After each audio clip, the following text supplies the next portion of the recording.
All right, welcome back to our final segment with Prince Niyyar of Comdex. And Prince, once again, thanks so much for coming on our show. We're real grateful for you to come and share your expertise with us.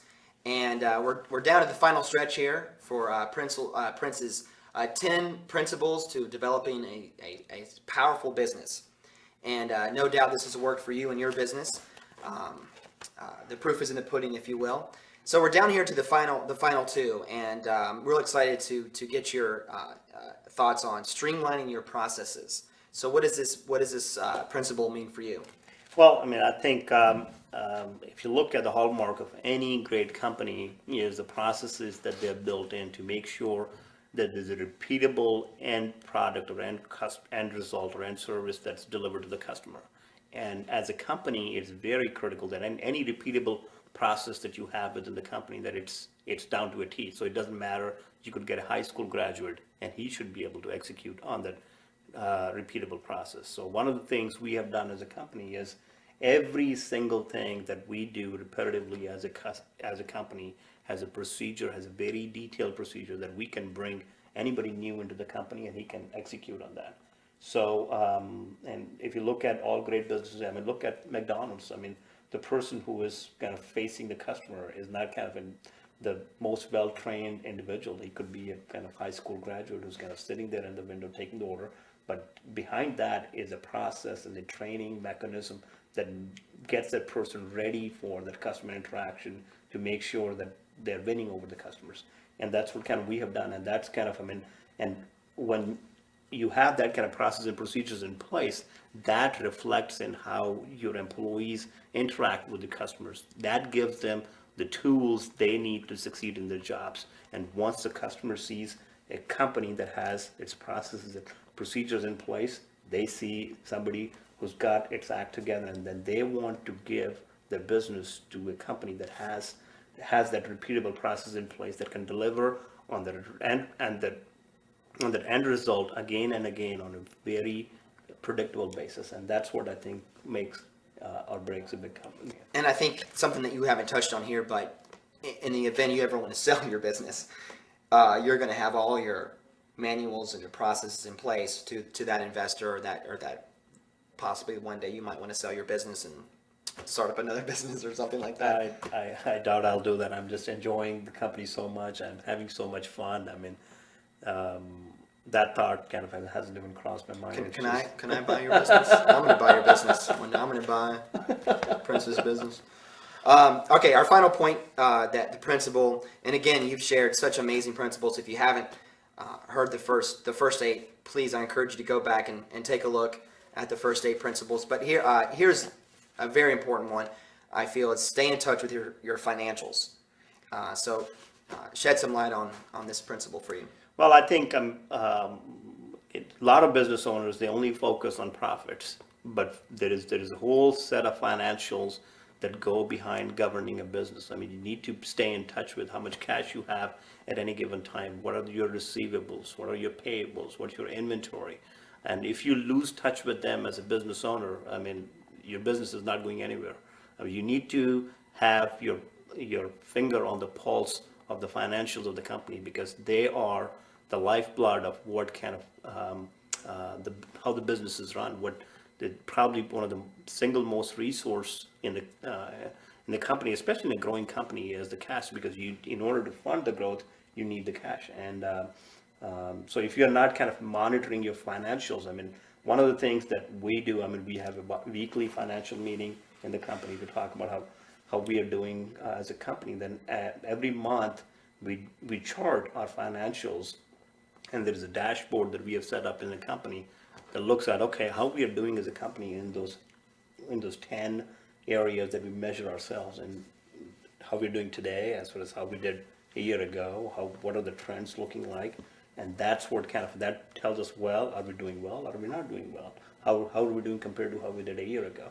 And those kind of comparisons, they will tell you whether your business is healthy, whether business is going in the right direction. Because at the end of the day, what it all comes down to is the dollars, whether you are growing the company, whether you're growing the lives of your employees or not.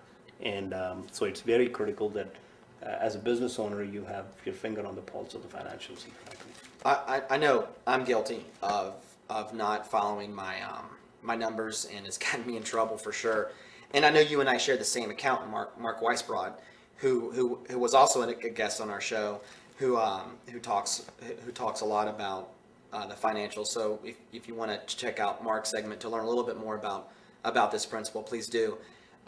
So just real quick though, on just getting started, is there does QuickBooks offer? I don't know if you know this, but where do you get started on looking? Because to me it seems like a little overwhelming to chart and all this back and forth with your finances. But can you advise any kind of quick chart, pie chart? Is there a kind of a program that you use to help you? It's basically Excel based, and if you went to this website ceotools.com, there is kind of examples of dashboards that are available that you can download, and all you need to do is just download your data from your QuickBooks, which you can export into Excel, and basically those dashboards just tie into that, and they pull the data from there, and that's it. I mean, to set it up for the first time might take you like, I would say, 3 to 4 hours, but from that point onwards, I mean, in the monthly updates shouldn't take you like, I would say, more than 10 minutes. I mean, that's all it is, because if you're maintaining all your data in QuickBooks, then it's just a matter of exporting it to Excel and having that data available in the dashboarding tool. And I may be like other business owners right now, and as a small business like myself, a little intimidated and scared by just doing that. But ceotools.com might be a good solution for me to take a look at. All right. Well, so it just kind of in conclusion here with Prince. I'd like to go ahead and give you the forum to talk more about your business and shed some light on exactly what it is that you do and offer. So, what is Comdex, and what do you guys do? Well, at Comdex, we basically help solve the communications needs of our customers. We do this by designing and implementing wireless communications solutions for our customers. Our customers are a different range of in different segments of the industry. They are equipment manufacturers, they are government customers, city, county, state, and federal governments, and they're commercial customers as well. So it's one of the things I think the customers love about us is all the different services that we offer to them, and I think more so the excellence in service that Comdex stands for. One of the things that I'm very proud of as a company is that we have grown tremendously. We were Inc.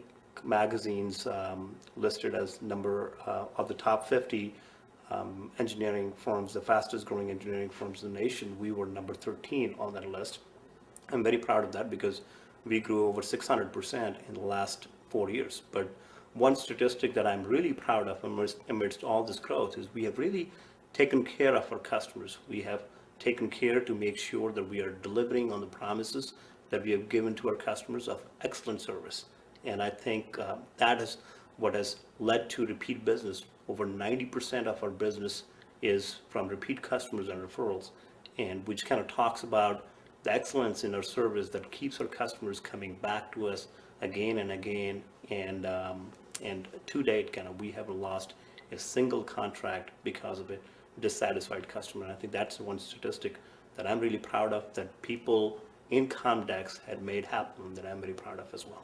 All right, thanks again. Please tune in very soon for another installment of key interviews with business owners and consultants and companies like Prince's that are thriving during this difficult time. Thank you so much.